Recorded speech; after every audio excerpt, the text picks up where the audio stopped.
Hello, what is up, you guys? Welcome back to another episode of The Reading Spot. I'm glad that you made your way back here yet again. And Franklin is here. Say what's up, Frank. Franklin says hello. Okay, so, first off, I'm surprised that there are like that many fish left in the tank. They usually don't all make it this far, but there are a few of them in there. End up seeing some. They all kind of go into hiding all at once and then they come all out. I don't know. Well, maybe the fish are friends. That just goes to show you can make a friend out of anybody. Okay, yeah, so tonight's book is a folktale. Now, a folktale is a story that is usually handed down through your family. It usually has some sort of cultural origin to it, right? So maybe if you had a great grandmother, she may have told her son or daughter, which is your mom or dad, and they tell you, and then you pass it down to your kids. So it kind of rolls on like that. So yeah, usually it's a word of mouth kind of thing, right? Well, tonight it's in a book, and tonight's book is The Three Trees. Okay, so this is a traditional folktale, and it was written by Elena, Pasquale, and illustrated by Sophie, Windham. And let's check out our dedication page. And it says, for free. Alright, let's get to it. Long ago, on a hillside, stood 3 trees. In the spring, their roots drank in the cool raindrops that trickled through the soil.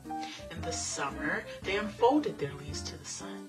In the autumn, strong winds tousled their branches. In winter, they rested under the sparkling sun.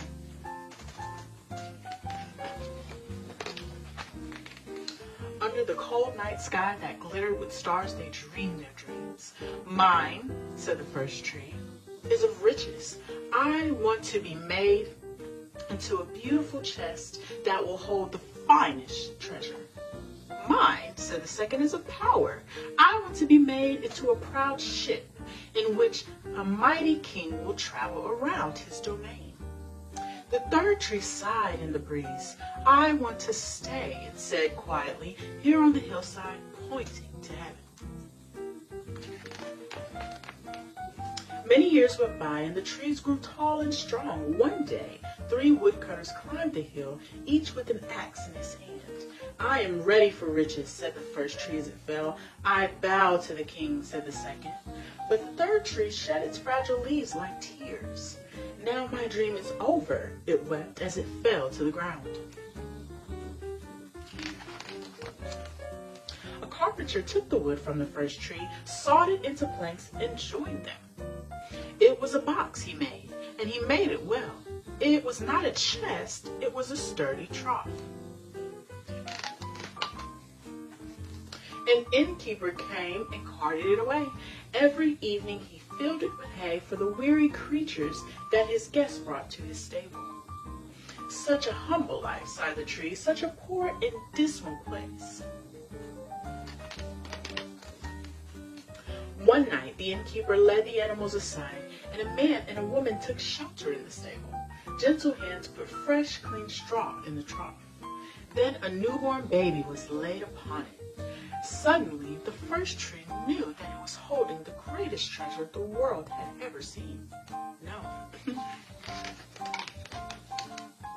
A shipwright took the wood from the second tree. He sawed it and shaped it and smoothed it and sealed it. Fishermen came and trundled it away. Each evening they slid it onto the violet blue waters of a lake, sailed off into the night, and cast their nets, later to haul them aboard full of slithering fish.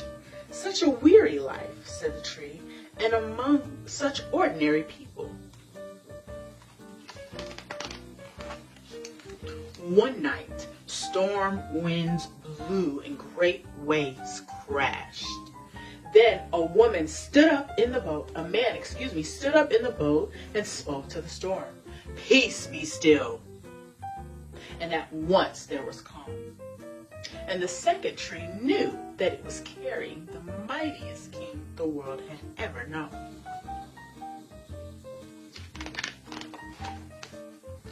The wood from the third tree was roughly hewn and left in a wood yard, almost forgotten.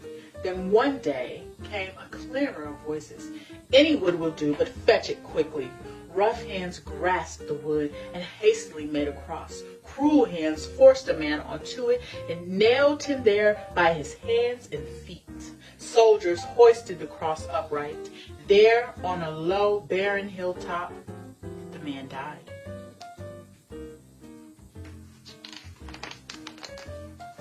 The tree that became a cross was left empty. As the sun sank low, it felt despair deeper than it had ever known.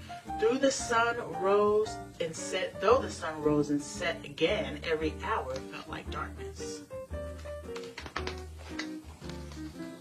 Then came a bright dawn. By a miracle, the man who had died was seen alive again. The tree that had borne his death was now a symbol of his life. And the third tree knew that it would stand forever, pointing to heaven. And that is the end of our book.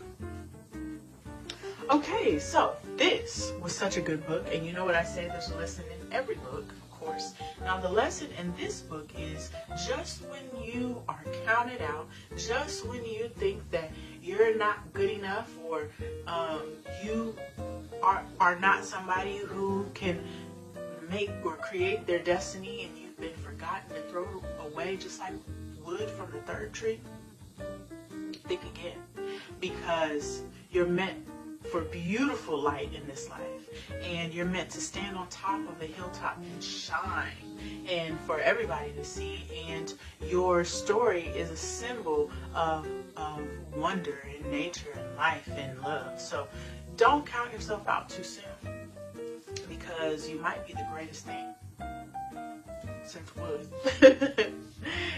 Anyway, so yeah, tell me what you thought about that book. Also, do not forget to use your word of the week. We are on the letter D this week, and so D is for describe. Describe your day at school. Describe your friends. What were they wearing? Were they wearing a black shirt, blue shoes? What's up? Describe it. Details. So don't forget to use your words. Expand your vocabulary. Also, if you have a question or you need advice, don't forget that you can always email Franklin. Franklin's email is turtlefrank, that's TurtleFrank, that's 2 K's, @gmail.com.